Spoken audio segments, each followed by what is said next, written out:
Hey everybody, welcome back to Hints and Guesses, my podcast. Thanks for tuning in. Kent Dobson here. Thanks for listening. Really appreciate your comments and questions and ideas and wonderings concerning the last podcast we made. I made a podcast with my wife, Mandy. We made one just about our kind of experience in Israel. We thought it's important to be in conversation with these really important world events right now, and we have our own experience living in this part of the world, so that's where we wanted to start, and just to try to be sincere and straightforward and just kind of honest about our own experience there, and we want to make a part 2 to that, really based on so many good kind of questions and responses we got from people, and thanks for doing that. Thanks for taking the time. And this podcast is called Hints and Guesses for a reason, and that's what we hope. We hope that you have your own hints and guesses and insights and musings and so forth. And and special, I feel so much gratitude for my Patreon supporters. That's been such a surprise and gift in my life to have that ongoing support. And as you know, or if you don't, I had 2 Israel trips coming up here in 2024, and those just sort of evaporated overnight. They're on hold and for God knows how long. So your support is really important, and just want to thank you, and thank you on behalf of my family. And so, if you want to become a patron, patreon.com/Kent Dobson, every little bit helps. And my website is the place to check out future offerings, which I'll be rolling out in the next month or so. What else is going on for me next year in terms of programs and opportunities and intensives and retreats and things like that. So feel free to follow along. What else do I want to say here?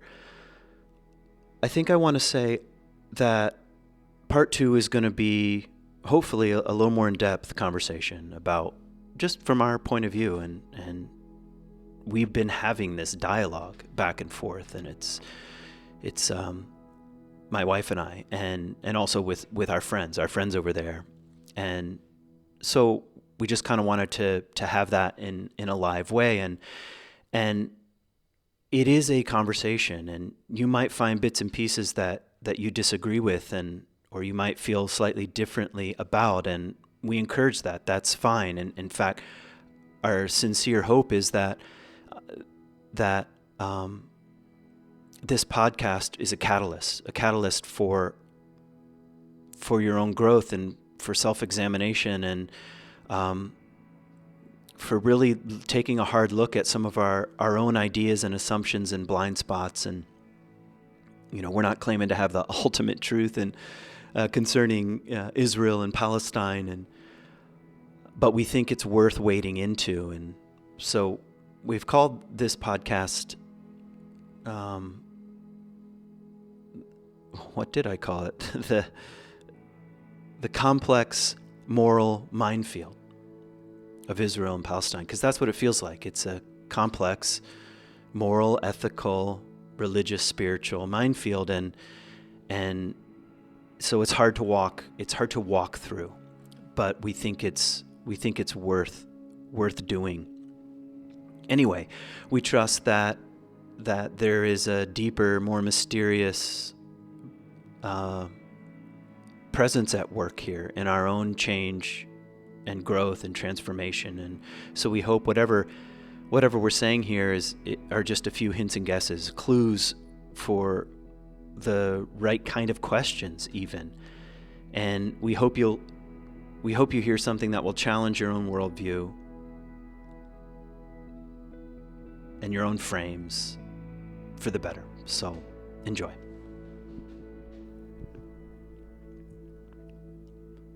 Hey, Mandy, welcome back to the podcast. Hello. Yeah, we thought we'd have another conversation. The first one, I think, was really much more just about our personal experience and how our time in Israel sort of messed with our view of the world. And I don't know, we just felt that I mean, where else can you start other than your own personal experience? And we thought we'd go a little further with this one, maybe a little deeper in terms of, well, what questions is this raising now, and what kind of moral minefield are we navigating? All of us are navigating here, and maybe like a part two, but maybe one layer beneath. What you're feeling? Yeah, well, I think just as the footage of the slaughter, that happened on October 7th to Israelis was heartbreaking.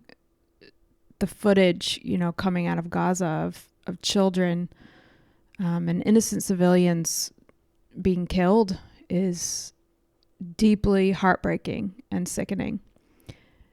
And we were watching an interview last week with Piers Morgan and the Canadian psychologist Jordan Peterson. And Piers Morgan said something to Jordan Peterson. He said, help me to think about this. How do we think about this? Because I feel I'm in a moral quandary here, about what's going on. And Jordan Peterson said, well, yeah, war is in essence, there's an unsolvable, or at least a very difficult, complex moral quandary. Otherwise, there wouldn't be a war.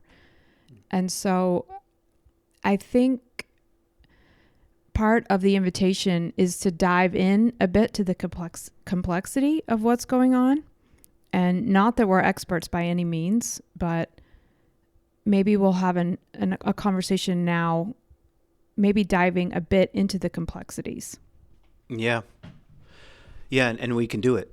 We all can do it. I mean, this is, James Hollis says a definition of an adult is one who can hold greater and greater complexities. I mean, you got that from Jung. Greater and greater paradoxes in a way. And I don't know, I don't think we should let the complicated nature of it shut us down or turn us away. Like, okay, let's turn toward it instead and trust that that we can at least begin the process of even recovering the right kind of questions. Yeah, and it takes courage because in a lot of ways, this conversation is a war of words, and people are listening for their words, to see where you line up. Are you on my side? Are you on their side? And maybe we could start there. I wonder, there are a lot of highly charged words and phrases that are being thrown around, certainly on social media, in the news, on college campuses. Like what? Everywhere. Well, I think one of the words maybe we could explore is occupier. I saw some footage of CNN of, a younger person, probably in their 20s, looking at those signs that were put up of the kidnapped Israelis, 30 of whom are children. So the top of the title of the poster says kidnapped, and they were taking sort of stickers to place over top of the posters that said occupier, almost as if to say that the kidnapping of children and people is justified in a way because they're occupiers. Yeah, because they're occupiers. So do you believe, well, what would you say about that word? Do you believe that Israel is an occupier?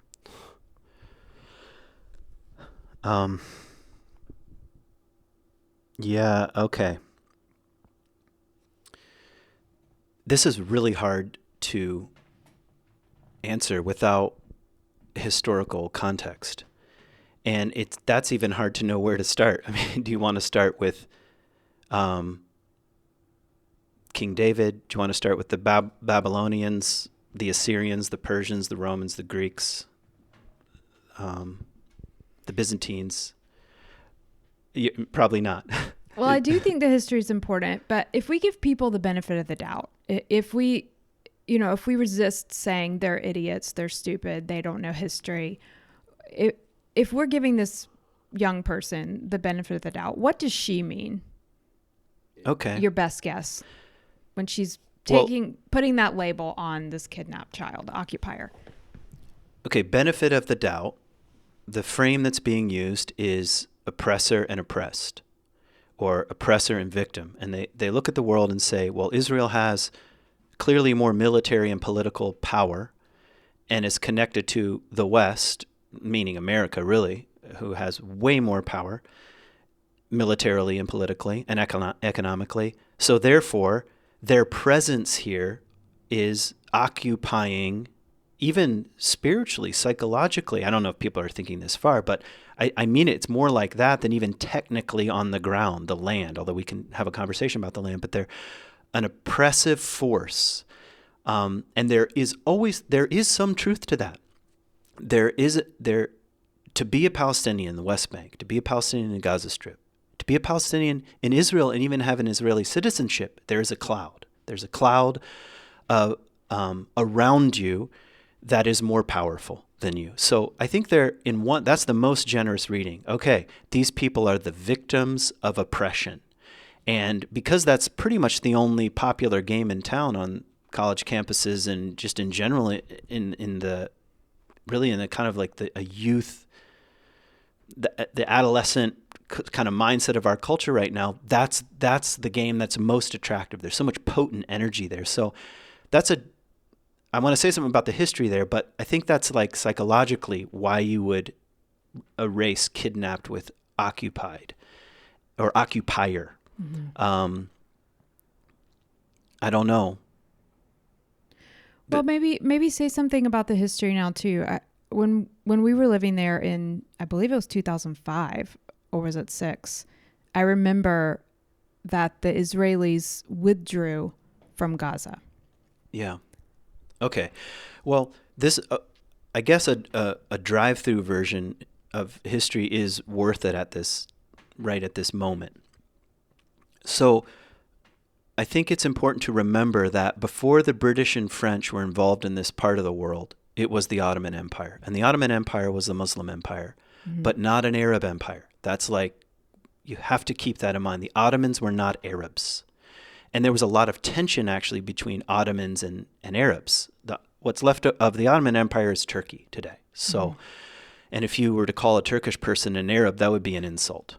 So there's a lot of animosity between the Arab world and the Ottoman world. So during this time period, like say in Jerusalem and Gaza, in Ramallah, in Samaria, all these towns that show up on the news today, they were under Ottoman rule. Mostly Arabs were living in that time period. So they were under kind of the oppression of the Ottomans. And a lot of Palestinians, they wouldn't have necessarily called themselves that at the time, did not do so well. Okay. And there were also Jews all during the Ottoman Empire. In this part of the world, there were synagogues in Gaza. People forget this, just like there were synagogues in Egypt and in Jerusalem.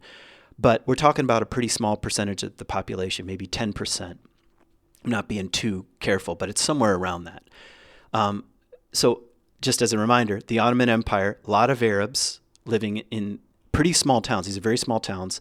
Also, some Jews. They never left the land of Israel during this whole period.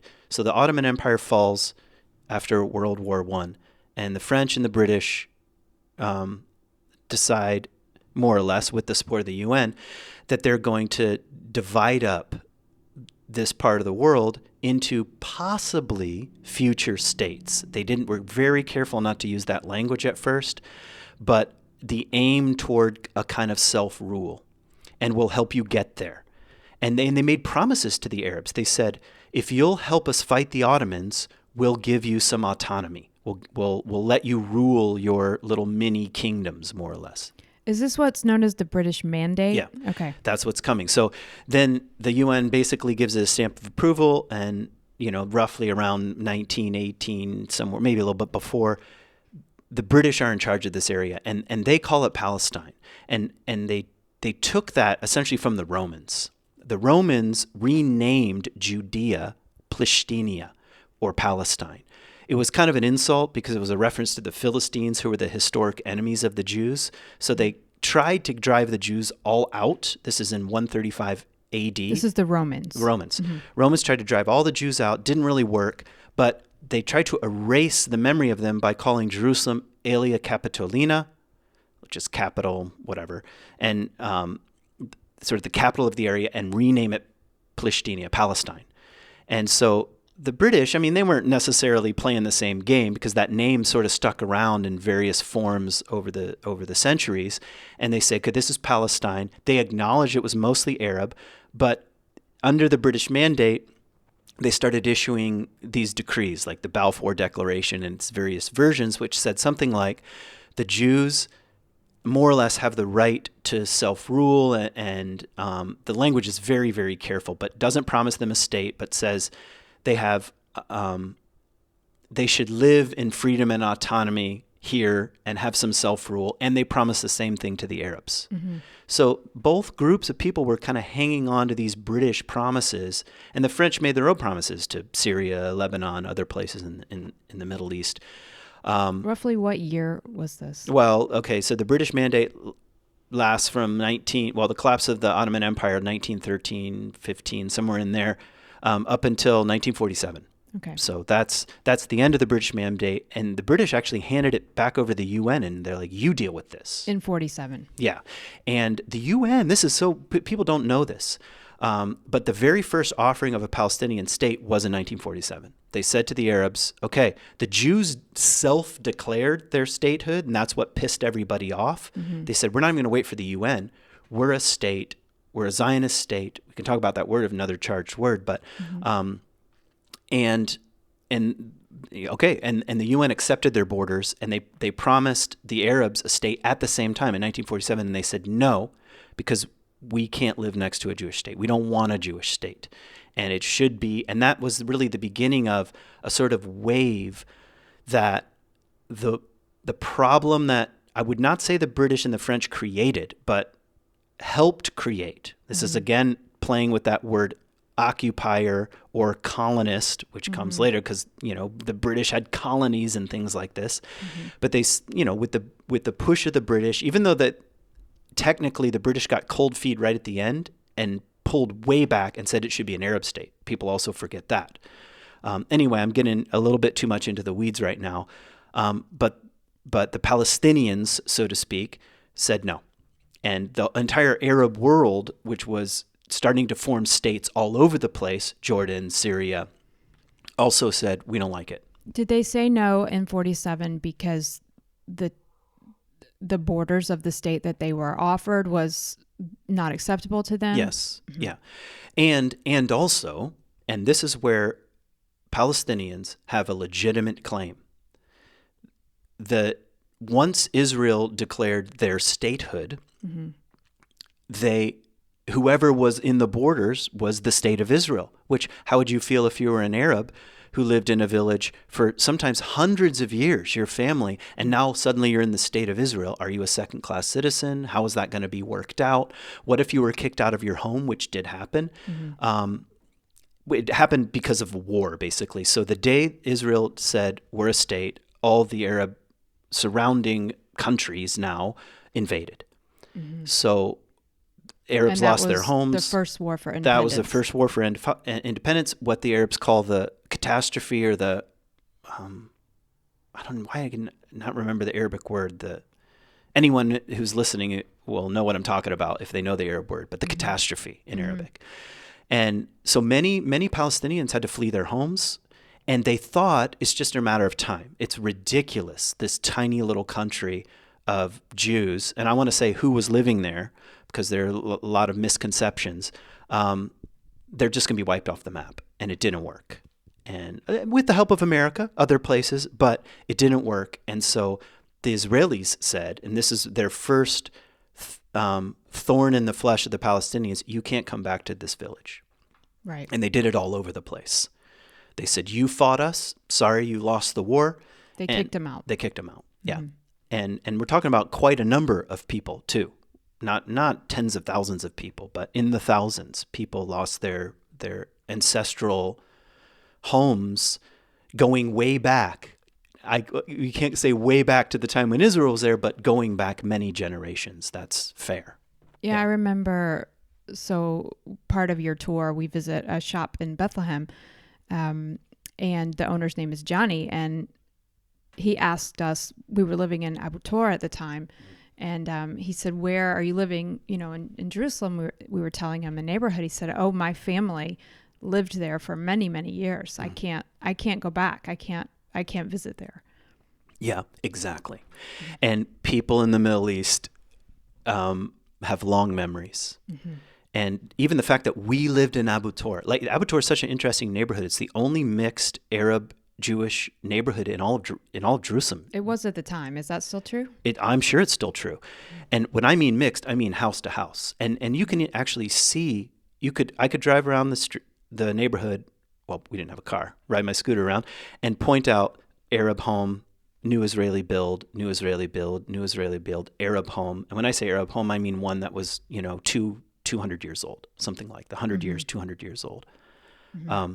Okay, one more piece about who was living there. What most people, this also influences things like colonizers, because now it's getting mixed with race, especially in the critical academic college campus world where colonizer means white.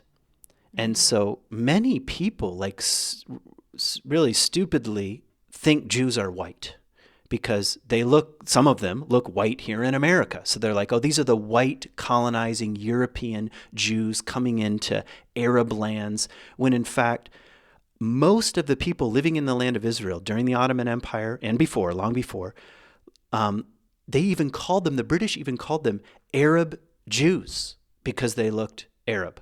Mm-hmm. And so we're talking about ancestors or roots in places like Yemen, Iraq, Syria, Lebanon, Egypt, in the modern day Jordan.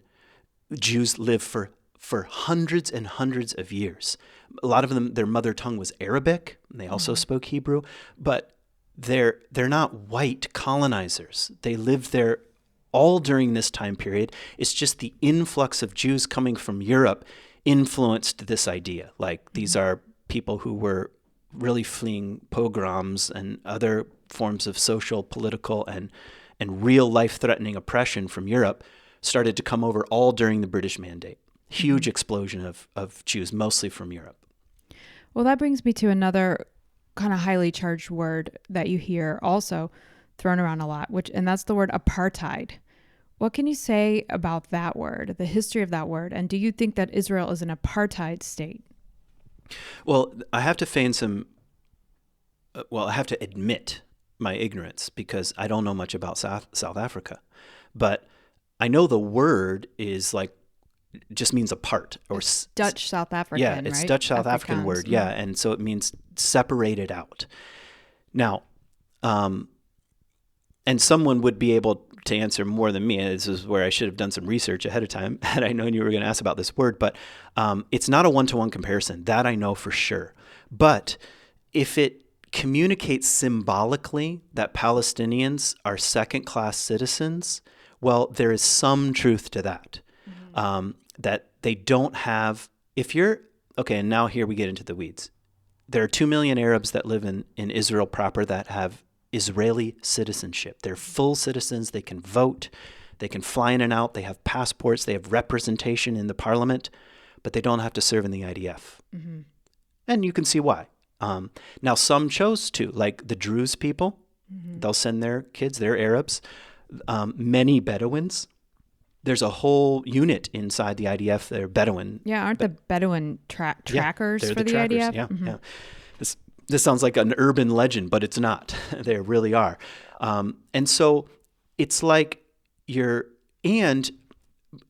are a minority then in the land. If you live in Israel, like we have friends who are from Nazareth. They're a Christian family. Their family has lived there for 2,000 years without exaggeration. They're Arab Israelis, but we wouldn't call them fans of the state of Israel. We'd say it's difficult. It's very difficult. Mm-hmm. Now, it gets worse once you're in the West Bank and the Gaza Strip. Then if you live in the West Bank, did you want to ask a question? Well, I was just going to say, so I hear you saying it's, again, if we were to extend the benefit of the doubt, what do they mean by this word? But, on the other hand, it's not literally true that Israel only allows Jews to live within the borders. There aren't these ethnicity divides that say, this is your ethnicity, therefore you don't have this right, or you're a separate part of our society. It doesn't really work. It's an attempt at a democracy. Mm-hmm. But it gets more complicated when you start thinking about the people who live in the West Bank and the Gaza Strip. But the West Bank is maybe easier to understand. The drive-through version is the West Bank was the country of Jordan until 1967. So if I lived in Ramallah, if I lived in part of Jerusalem, I was a Jordanian citizen. But even that is in question because the Palestinians were not well liked by the Jordanian rulers. King Hussein, in fact, he fought wars against Palestinians and tried to capture Yasser Arafat, all this stuff, who fled to Israel. But I was technically in the country of Jordan. That's the better way of saying it. And then in the 6 Days War, that all became Israel. Mm-hmm. And then Jordan signed a peace treaty. That's created the limbo. So Jordan says, I don't want that land back. You deal with the people there. And now, again, you may have lived in the West Bank now for hundreds of years. You're not an Israeli citizen. You can't vote. You're under the Israeli shekel. You can't come and go easily, although Israel does. There's a whole permit process for coming and going. And you have representation. You have Palestinian Authority representation, but you're still under military control from the Israelis. They control your borders. And that's why people love the word occupation. They're occupied by the military. But it's just because it's not a state, and it's because of the peace treaty, really you need a new word for what's going on, at least in my view. I don't have one. I can't offer one right now, but it doesn't quite fit the mold. Mm-hmm. It doesn't quite fit the mold of an apartheid state. And I think you have to be very, very careful. Here's my biggest problem with using that word. It's just sucking up something that, every U2 fan is going to love. Yeah, like against apartheid, like Desmond Tutu, freedom for African Americans must just be like what's happening over there. And I think it's just too simple and kind of a gross analogy. And also, is it not the conflation of kind of the race problem, that we have in the United States, the emphasis on race, the emphasis on white colonizer, occupier versus the poor, brown, black and brown bodies. Yes. Yeah. That whole problem that we have in the United States gets put onto. I think so. And it's kind of an easy one. We prefer the thing about there's some part of I don't know if it's our own ego, just our own humanness, you could say, that loves black and white things. Just good, bad, black, white, just as a symbol. You apply that to race and it's like it becomes easy. Well, who do I identify as the problem? And I think it is totally unfair and unhelpful in this situation, even if there are some kind of like metaphoric or symbolic overlaps. What about this phrase, from the river to the sea? Because this is something that college kids are chanting, and our own representative or Congresswoman Rashida Tlaib just tweeted out something yesterday saying that from the river to the sea is an aspirational call for freedom, human rights, and peaceful coexistence. Yeah. That's totally naive. Although she knows that, first of all. Does she know that? Yeah, if we were to give her the benefit of the doubt, does she know the history of that phrase? Of course she does. And okay, that's not to say, okay, I'll try to take the benefit of that, because this phrase really bothers me. Obviously, I'll get fired up here. Which phrase? The river to the sea? Yes, yeah, river to the sea. Because phrases can change, even meanings can change. Just because it started somewhere doesn't mean it has to stay there. If what she's saying is true in that tweet, then in some ways, yes, free. my opinion, Palestinians are suffering. And part of their suffering comes from the fact that they don't have a state. They don't have a sense of autonomy. They don't have a sense of safety. They don't have a government that works. It's totally corrupt, both the Palestinian Authority and Hamas. This is suffering, big time suffering. Plus, you have Israelis around you that are afraid and have a lot of power. Okay, so that's a problem.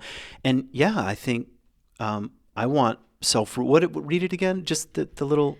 Oh, she said, "From the river to the sea is an aspirational call for freedom, human rights, and peaceful coexistence." Yeah, I wish. The phrase is really much older. Now, I'm not going to pretend that I know the exact day the etymology was born, but it does come out of this whole Muslim Brotherhood movement, which gave birth to Hamas and Fatah and many other many other Palestinian militant groups. But it is a literal, I think you said this on the last podcast, it's a literal reference to from the Jordan River to the Mediterranean, that this should be Arab land. And why should it be Arab land? Because Muhammad conquered it in the 600s AD. That's why. And Islam was a religion, just like really the first image that it maybe is helpful is the Greek Empire. So the Greek Empire wasn't so much of a religion, but just spread around the world as kind of let's conquer the entire world and rule it. And once they see the beauty of Greek society, everyone will become Greek. Well, the Muslims did the same thing. They said, boom, out into the world they went. You cannot say Christianity started that way. It didn't. It took many years before it started its own military campaign. But anyway, it becomes the Arab lands in 600. That's when the Dome of the Rock is built, by the way, in the Al-Aqsa Mosque, which is on the site of the Temple Mount of the Jewish temple. Right. That's a historical fact. You'd be really dumb to deny that.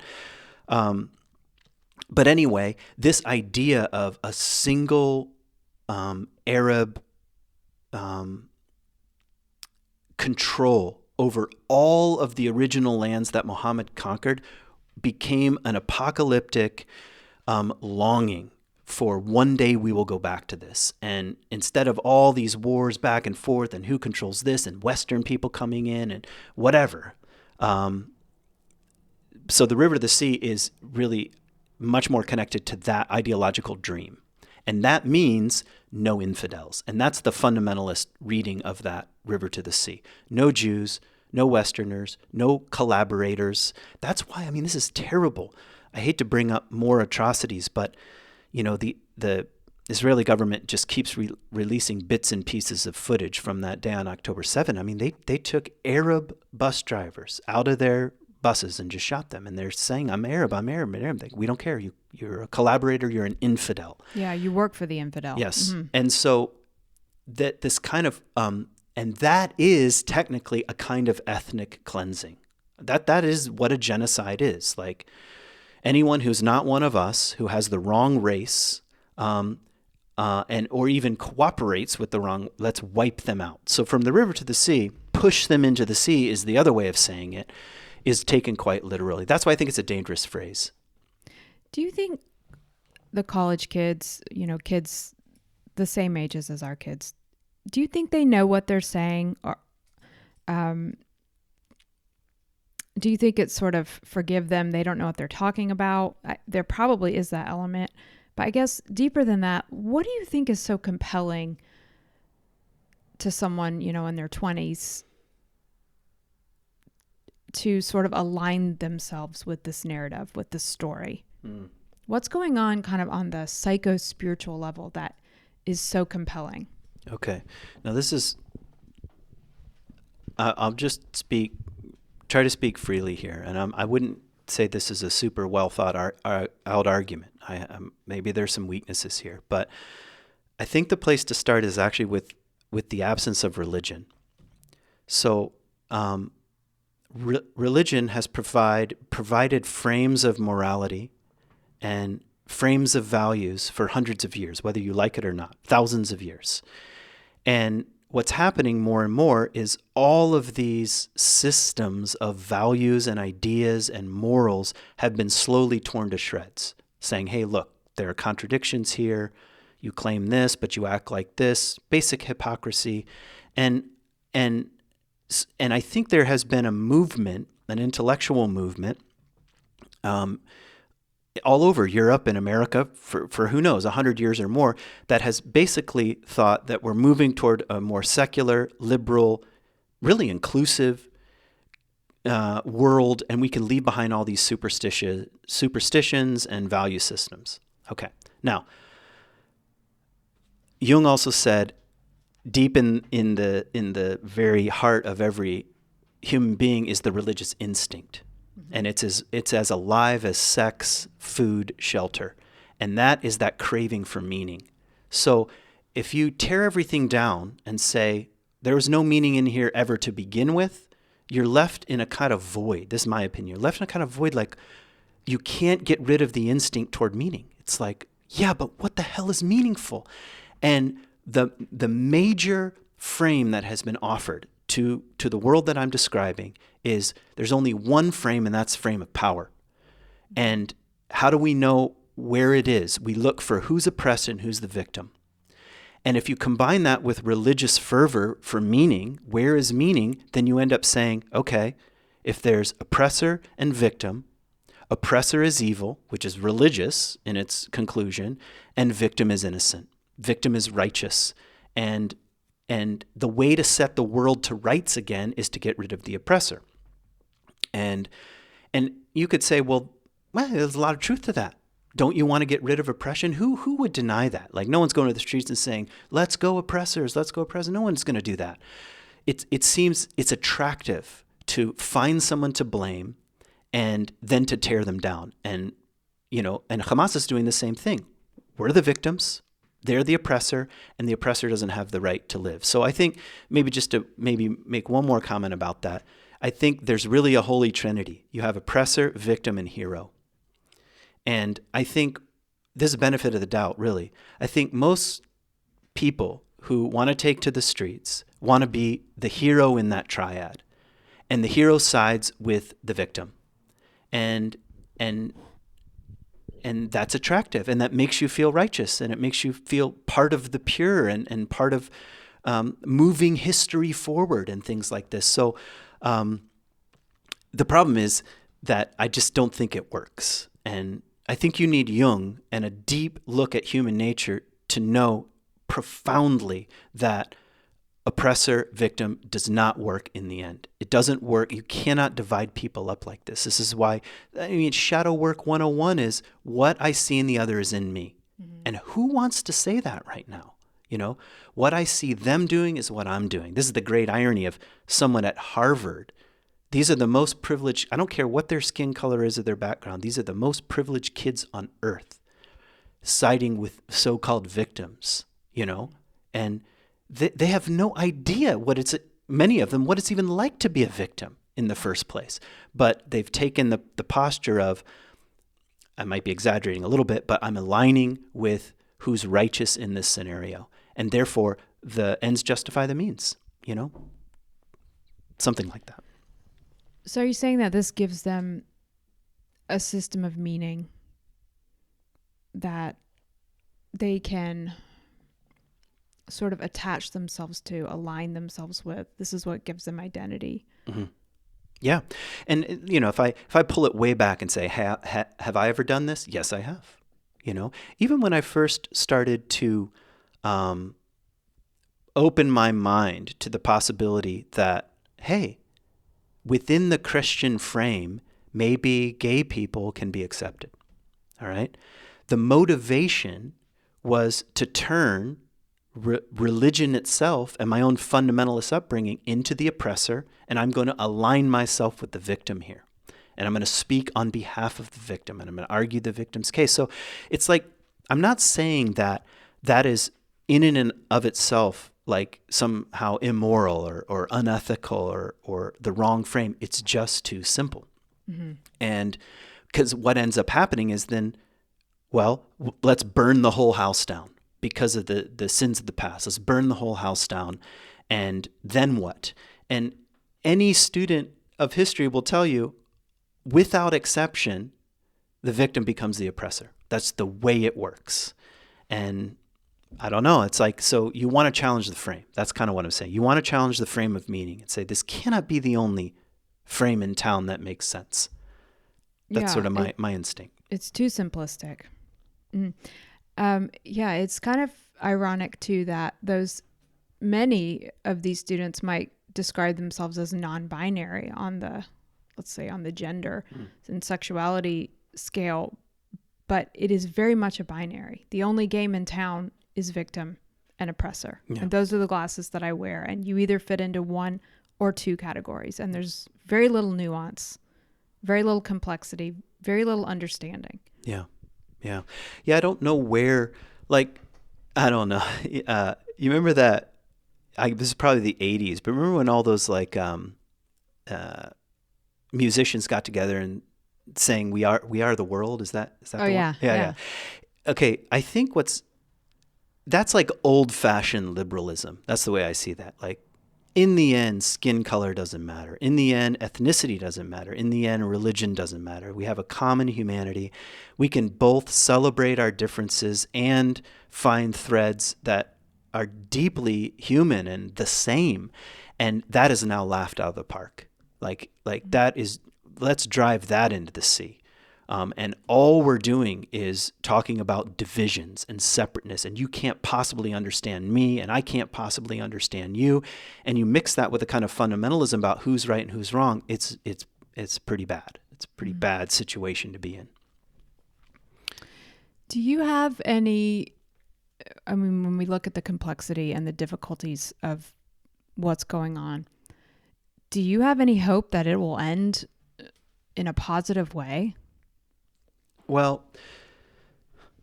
yeah, I think we have some responsibility to continue to be hopeful about the world. The world can change it, just like the world changed in a second on October 7. I don't know.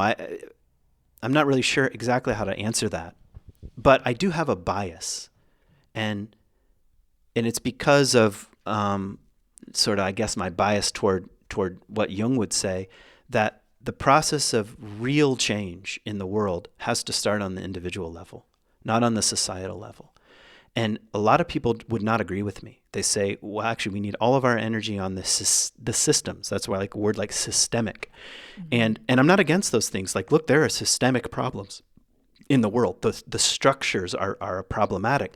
But oftentimes what people think, if they think at all, is that if we change the system, everything will be fine. But it really does not solve the individual problem.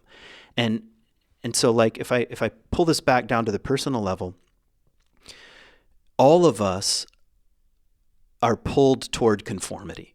Like, I am too. I'm not above conformity. Like, as soon as something like this comes, like, choose a side, Israel, Palestine, it's like, oh my God, I need to conform to the right group. And I think, and Jung talks tons about conformity, and he says the path toward adulthood is to break those ties and to go in on the individual level and say, I am also mixed up. I am a mixture of good and evil. I'm capable of these kinds of heinous acts. I'm capable of being wrong. I'm capable of doing real evil in the world, and I'm capable of light and goodness and hope and meaning. And when you can start to really look into the light and darkness of your own human individual condition, I think it changes the way you see the world. I think that's part of the individuation process, I guess. And so you would say your hope is still tied to... Why are you laughing? I'm laughing because you're like, well, you sort of got sidetracked. So you're saying what now? No, that's... Go ahead, finish. No, I was trying to find what your hope is. That your hope is perhaps on the individual level. It is. My hope's on the individual level. Yeah. And I mean, part of the call is to call that out collectively. I mean, you have to ring the bell in public and say, take a look inside your human heart here. And I just believe, I mean, I got that straight from Jesus. what's the beginning of his movement? Repent. Mm-hmm. That means, well, in Greek it means change your mind. And in Hebrew it means go the other direction. And I still believe, I'm super old-fashioned. I believe in repentance. Mm-hmm. And even with something like this, I've had to take a look at my own ideas. Like, do I need to repent from something? Have I been willfully blind here? Have I been too biased? Have I been prone to jump on some bandwagon because I think it'll make me look better? I can remember that literally hundreds of times people have asked me about Israel and Palestine on my trips back home, and most of the time I take the easy way out. Which is what? It's complicated, you know. But we don't have. What do you want to sit down with me for the next 4 days? You know, that is a lack of moral courage on my part to even say what I think. Not that I'm right, but to put that out is to begin the conversation. What do I think about this? Where are my own weaknesses and my own ideas? Thank God that I have Palestinian friends and Israeli friends. I mean, that is a gift. We moved to Israel and started going to a church and were introduced to a very surprising community. We got to meet, and where we live, we got to meet Jews, we got to meet Palestinians, we got to meet Muslims, we got to meet Christians, we got to meet Druze, and the list goes on and on. But instead of saying, well, it's just too complicated, what the hell can you do? For me, I like part of my own repentance is, okay, it's let's look harder. Let's look harder instead of sort of hiding behind things. And let's try to have conversations, however imperfectly. Mm-hmm. It's a risk. Yeah. It takes a lot of courage to put even what you're wrestling with out there, because you do feel like you'll be attacked and torn to shreds. But I think the courage is to put it out there anyway. Yeah. One of the things that I'm just remembering now from the last podcast that I didn't say also came from Esther Perel. I don't remember how she led up to it, but she was sort of saying, be careful not to generalize, to conflate, to be ahistorical for the sake of memification. That's the word I thought was interesting. And I feel myself like, I just want the meme, you know, throw it up like you know, changing the flag on your profile picture to Ukraine or something, just signal, give me the meme. And I'm sorry, but from the river to the sea that can be memified, and that we ought to resist, you know. Where are the signs, for example, that say we want Palestine to be free from Hamas? Like, because that is, it's not the only issue, but it's pretty close to the core of the issue for those in Gaza. They live in hell under Hamas. And yeah, free Palestine from Hamas and from this ongoing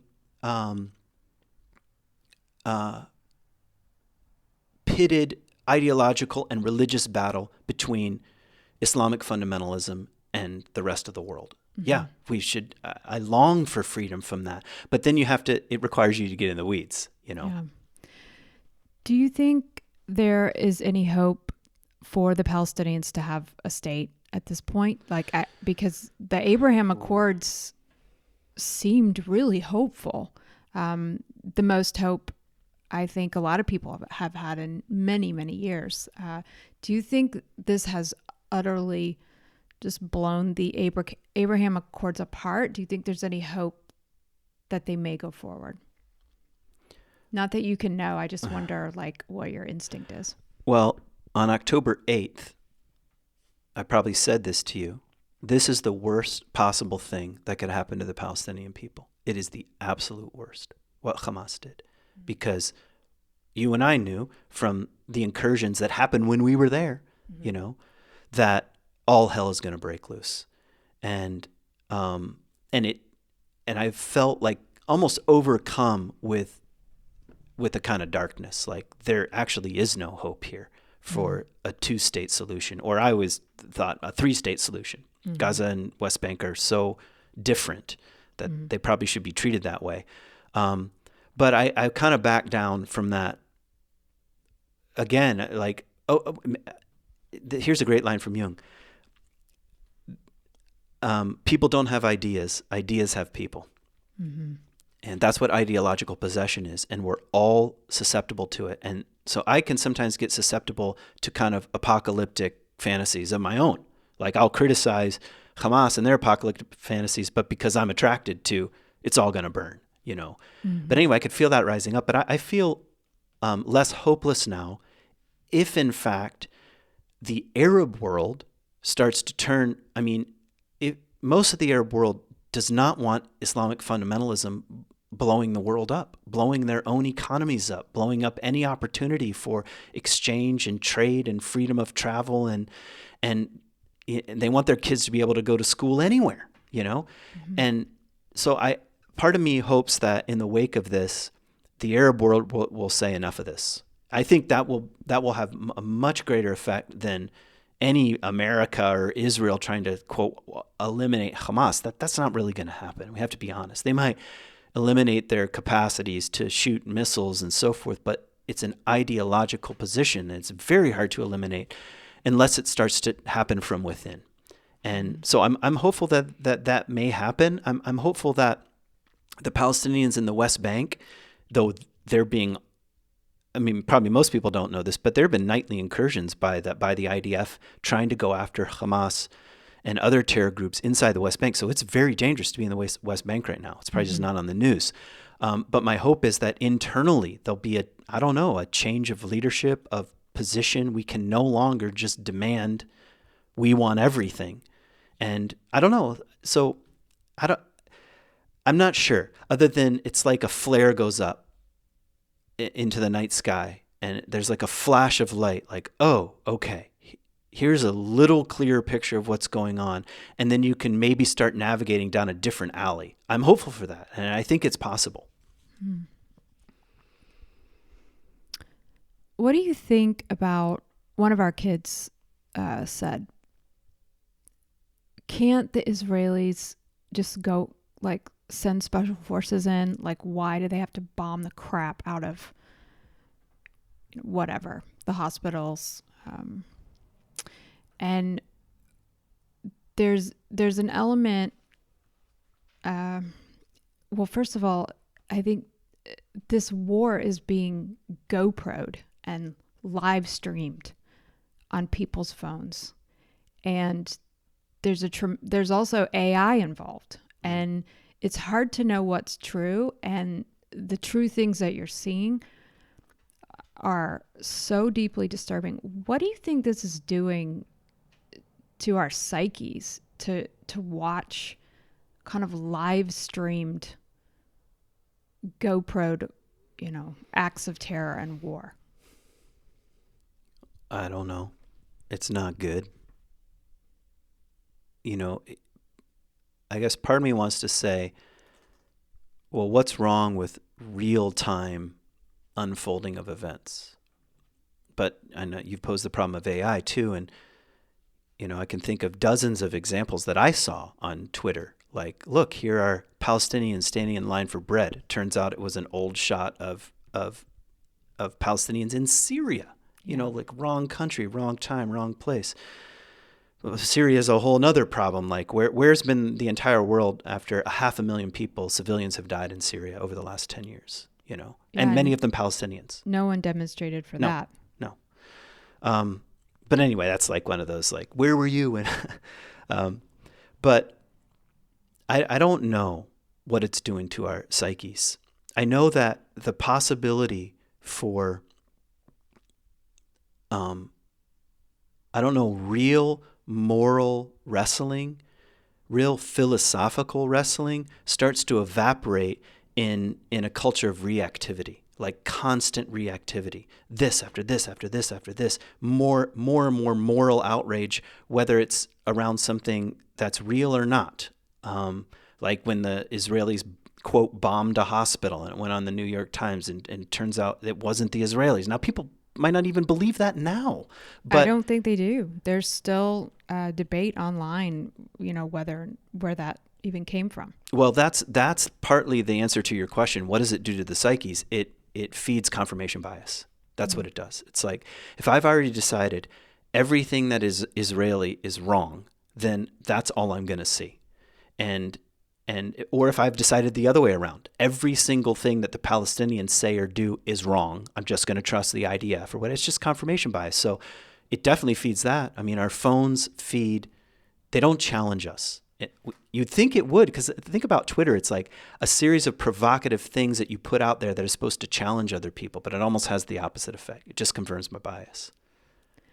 So if part of the deep problem we're in is that what we see is confirmed. So how we see it is how we see anything is how we see everything. That's a Richard Rohr line. But if the only game in town is the victim oppressor narrative, that's all we see, and we see it everywhere. Mm. If the only game,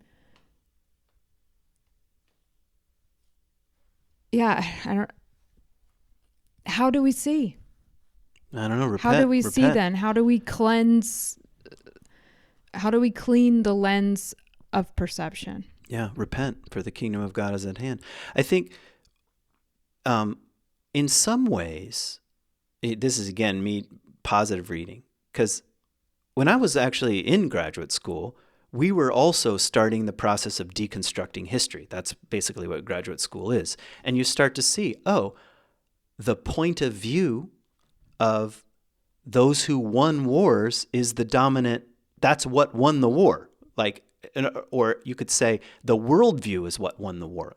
And part of the deconstruction of history to say, okay, that what is not the only narrative. And we should be listening to groups that were conquered, or groups that were abused or sidelined or marginalized, and all the fancy words.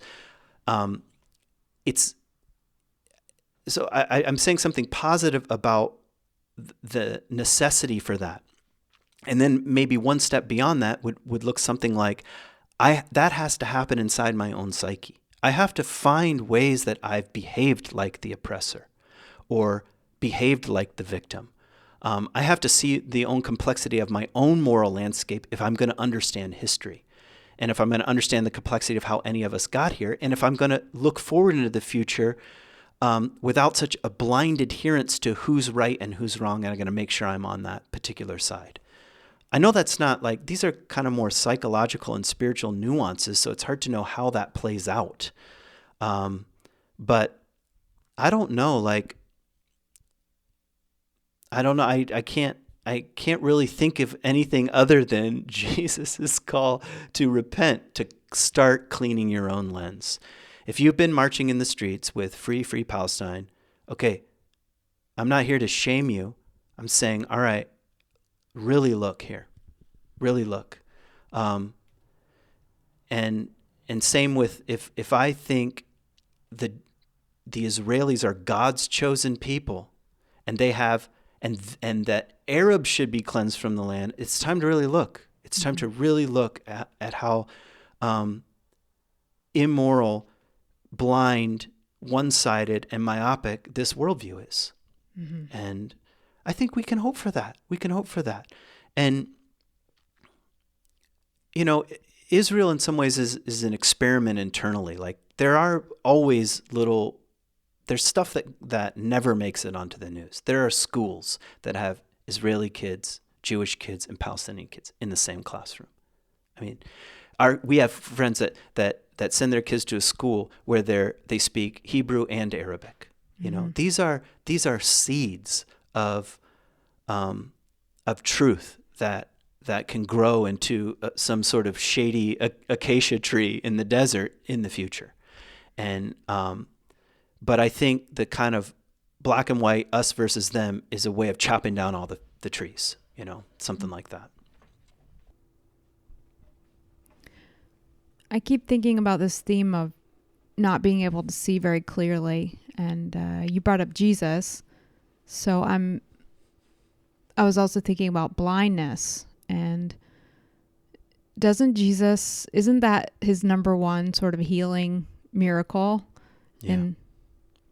Yeah, for sure. I mean, that's the major, symbolic content of the healings. It's really about not being able to see. Even his disciples can't see all that well. Remember that crazy story where he's arguing with his disciples and they're confused, and they're like, they think he's mad because they don't have bread on the boat, and there's all this infighting, and they land on the shore, and there's a blind man, and Jesus heals him and asks him, "Can you see?" And he says, "I see trees walking around."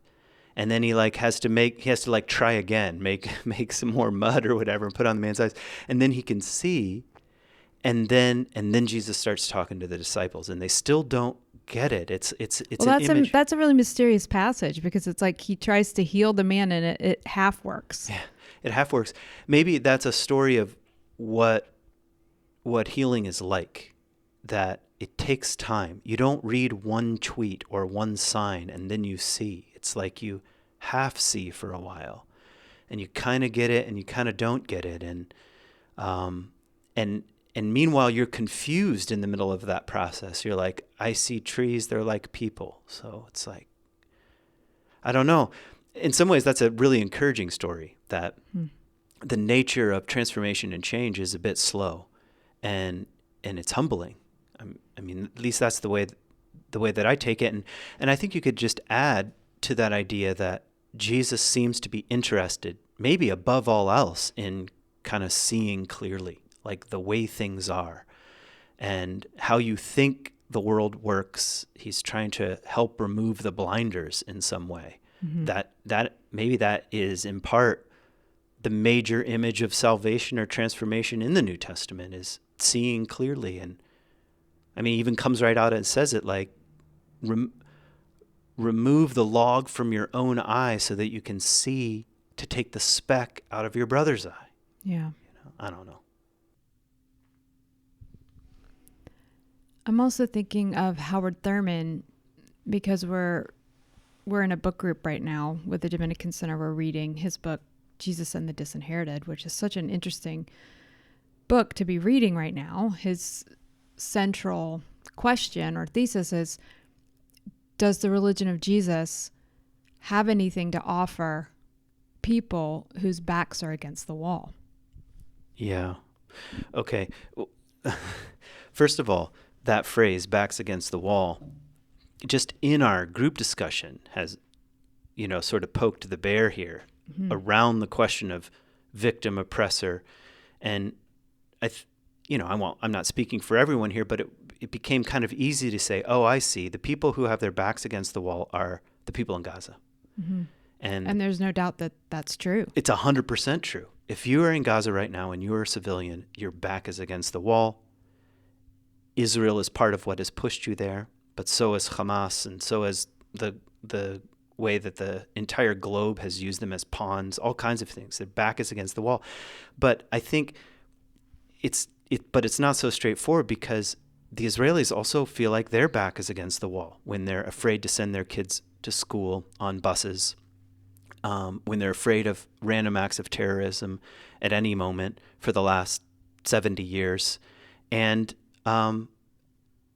they also are afraid of their neighbors. Like, oftentimes we forget that, yes, they're in a conflict with militant Palestinian groups, but they're afraid of Iran. There are larger, they feel like their backs are against the wall from a very hostile Arab world that surrounds them on all of their borders. Mm-hmm. So I don't know. It's like, it still begs the question, does the religion or the way of Jesus or the questions of Jesus have anything to offer really two groups? We don't need to get into a competition of who's been more victimized. Both can claim and have experienced real trauma, real wounds, and been real victims of real things. And both feel pinned into a kind of corner and are reacting from that place. And I don't know, anyway, but the book is sort of saying, I don't know, does the religion of Jesus, that's what he calls it, have anything to say in this kind of situation? So anyway, Were you thinking of something specific? Well, yeah, there's a chapter that we just finished called Deception, and he sort of argues that this is a primary kind of coping strategy of people who feel threatened, whose lives are in danger, who are traumatized. They engage in deception. It's as an instinct. And at the end of this chapter on deception, he has kind of this call that I really feel challenged by, to radical sincerity. And he says, There must always be the confidence that the effect of truthfulness can be realized in the mind of the oppressor as well as the oppressed. There is no substitute for such a faith. Yeah. Amazing. And think how little sincerity there is right now floating around. And actually, like, there's pessimism that even telling the truth is not worth it. I'd rather engage in a series of lies to accomplish some perceived greater good than to trust, I don't know, in sort of the simple act of telling the truth as best we can, holding a kind of thread of humility. Yeah, and Howard Thurman says that if you can have the courage to tell the truth with sincerity, that it cracks this frame of victim oppressor. He says, instead of a relation between the weak and the strong, there's merely a relationship between human beings. A man is a man, no more, no less. The awareness of this fact marks the supreme moment of human dignity. Yeah, I can't think of a more powerful call here to end, I guess to end this conversation, but to call us towards something radical and beautiful here in the midst of a lot of pain.